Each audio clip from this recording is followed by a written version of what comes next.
একদা আবু জাহেল একটি শিশুর সম্পদ দখল করে এবং এরপর তাকে ঘর থেকে বের করে দিয়েছিল। ওই এতিম শিশুটির তখন পোশাক বা খাবার কিছুই ছিল না। মক্কার পরিবেশ সম্পর্কে এই শিশুটি কিছুই জানত না এবং এটাও জানত না যে ন্যায় বিচারের জন্য সে কার নিকটে যাবে। মক্কার কিছু লোক এই বিষয়টিকে নিয়ে একটি ষড়যন্ত্রে লিপ্ত হলো। এই বিষয়টিকে কেন্দ্র করে মুহাম্মদ সাল্লাল্লাহু আলাইহি ওয়াসাল্লাম এবং আবু জাহেলের মধ্যে একটা যুদ্ধ বাঁধানোর পরিকল্পনা করা হলো। তারা সেই এতিম শিশুটিকে বলল, তুমি বনু হাসিম গোত্রের মুহাম্মাদের কাছে যাও, একমাত্র তিনি তোমার অধিকার আদায় করে দিতে সক্ষম হবেন। তখন সেই শিশু নবী করিম সাল্লাল্লাহু আলাইহি ওয়াসাল্লামের বাড়িতে গেল এবং বলল, আমার অধিকার আবু জাহেলের নিকট থেকে আদায় করে দিন। নবী করিম সাল্লাল্লাহু আলাইহি ওয়াসাল্লাম শিশুটিকে নিয়ে আবু জাহেলের বাড়িতে গেলেন। আবু জাহেল নবী করিম সাল্লাল্লাহু আলাইহি ওয়াসাল্লামকে দেখে তখন খুবই অবাক হলো। সে নবী করিম সাল্লাল্লাহু আলাইহি ওয়াসাল্লামকে প্রশ্ন করলো, হে মুহাম্মদ, তুমি কি কারণে আমার বাড়িতে আগমন করেছ? তখন নবী করিম সাল্লাল্লাহু আলাইহি ওয়াসাল্লাম বললেন, এই ইতিমের সম্পূর্ণ সম্পদ ফিরিয়ে দাও। নবী করিম সাল্লাল্লাহু আলাইহি ওয়াসাল্লামের এই হুকুমে আবু জাহেলের হৃদয়ে প্রচন্ড ভয়ের সৃষ্টি হলো।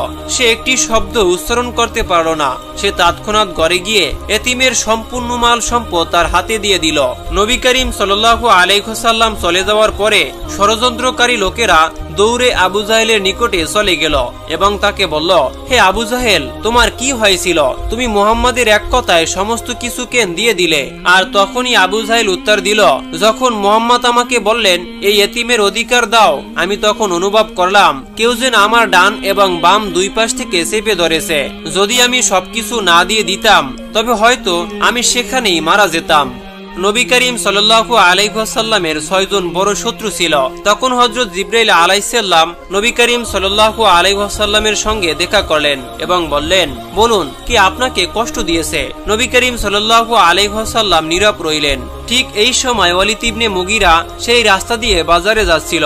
তখন জিবরাইল আলাইহিস সালাম বললেন, এই লোকটি কি আপনাকে বিদ্রুপকারীদের মধ্যে একজন? নবী করিম সাল্লাল্লাহু আলাইহি ওয়াসাল্লাম মাথা নিচু করে মৌন সম্মতি দিলেন, তবে মুখ দিয়ে কিছুই বলল না। এরপরে জিবরাইল আলাইহিস সালাম তার একটি আঙ্গুল দিয়ে ওয়ালিদ ইবনে মুগীরার দিকে ইঙ্গিত করলেন। এই ইঙ্গিতের ফলে এই হলো, তখন ওয়ালিদ ইবনে মুগীরা এক তীর প্রস্তুতকারকদের দোকানের সামনে দিয়ে যাচ্ছিল। তীর প্রস্তুতকারকরা কাঠ দিয়ে তীর প্রস্তুত করত এবং সে কাঠের ছোট ছোট টুকরা মাটিতে পড়ে থাকত।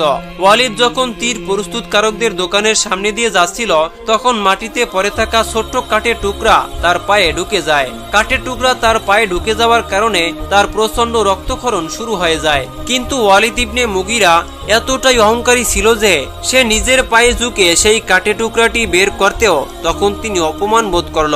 তাই সে পায়ের কাঠের টুকরা নিয়ে রক্তপাত হতে থাকা অবস্থায় নিজের বাড়ি পর্যন্ত পৌঁছে গেল। বাড়িতে পৌঁছে সে নিজের বিছানায় শুয়ে পড়ল। তার কন্যা তার বিছানার কাছেই ছিল।